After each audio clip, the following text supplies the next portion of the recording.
Hi there, my name is Diana Mahar, and on Instagram I'm Art is Medicine is Art. Fodder School 1 has finished, and Tiffany Sharp asked us to share some of our projects that we made over this past year.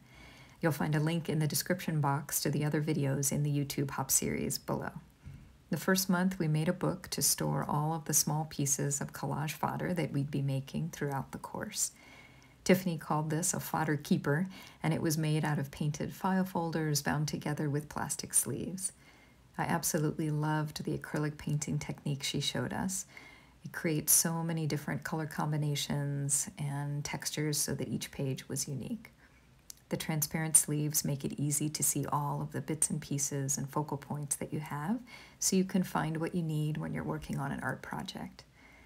I got so enthusiastic I made an entire second one with the file folders that I had left over.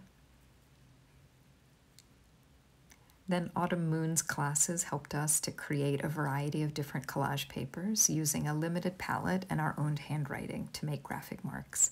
She taught us ischemic writing, secret writing, and several other techniques, and used a variety of different supplies to make unique papers.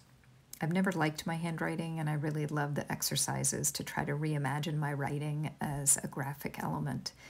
She taught us how to make this gatefold book with so many different ways of juxtaposing different papers depending on the order in which you fold the book. It's a great bookbinding technique that I'm sure I will use in the future to make more books.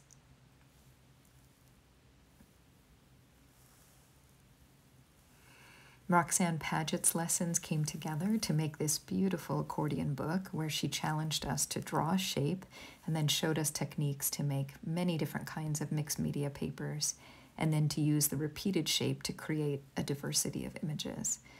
I chose the shape of a little potted plant and was absolutely fascinated with how the different combinations of papers used with the same shape could generate such different effects for each image. It was like a big puzzle to cut out all of the different components. I ended up putting together combinations that I never would have chosen spontaneously to make this beautiful book. With the bookboard covers, it has a great weight and feel to it and makes me happy just to hold it. And Sarah Gardner's month had us first create many different pieces of collage fodder using our jelly plate for mono printing, sprays and stencils, and lots of mark making. These papers were then cut or torn into tiny bits to make artist trading cards, which are 2.5 inch by 3.5 inch little works of art that you can trade with other artists. I found this project really overwhelming at the beginning since there were so many tiny bits and pieces of collage fodder everywhere, but once the ATCs came together, I thought they turned out really well. I was able to trade with some of the other Fodder School students and receive some gorgeous little works of art in return. The last month with Kelly Anderson included making faux postage stamps out of fodder, and I really enjoyed making these little pieces using bits that I already had and stamped numbers to give them that official stamp look. And I'm hoping to use these in some future projects.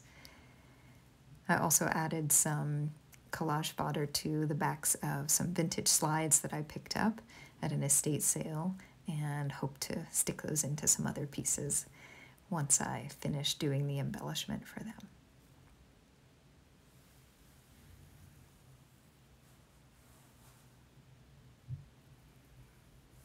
In August, it was Wendy Sultanic's turn to teach, and her project was to make this handmade journal. We started with a large sheet of paper and used a variety of mixed media techniques and a limited color palette, and then cut up the paper to form the book pages.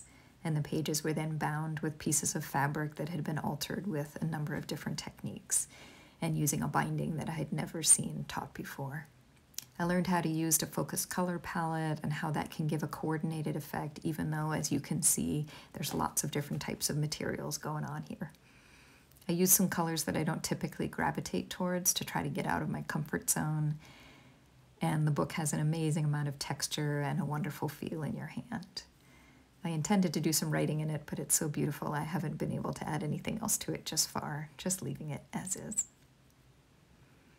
One of my great passions these days is making handmade books. I've learned a lot of techniques in Ellie Manning's Handmade Book Club and Liz Constable's classes from Book Art Studios to design and create books like these.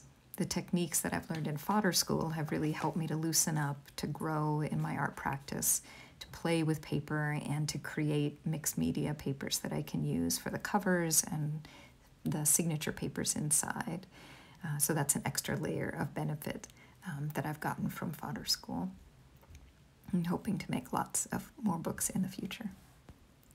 And probably the biggest impact that Fodder School has had for me, it's how it's changed and informed the way I work in my art journals. I make my own art journals from junk mail and vintage books stitched together, and this allows me freedom in my art journaling because I don't have to worry about messing up nice paper. Rebecca Chapman's month helped me to really start using collage papers for landscapes and to work with a lot of different papers in my art journal spreads and just gave me freedom to play. I now have such a great stash of papers that I find it much easier to start an art journaling page. I keep drawers of collage fodder and just pull out a drawer of randomness to see what's in there. And the writing exercises from Autumn Moon's month do find their way into a lot of my art journal pages. And here are some of the collage fodder pieces that I made in Sarah Gardner's month have found their way into this art journal spread. Many of the teachers talked about the value of adding layer upon layer, and I've really taken this to heart, and it has really enriched my art journaling practice. So thanks for watching, and don't forget to look for the Fodder School 1 YouTube Hop playlist in the link description below. Have a great day.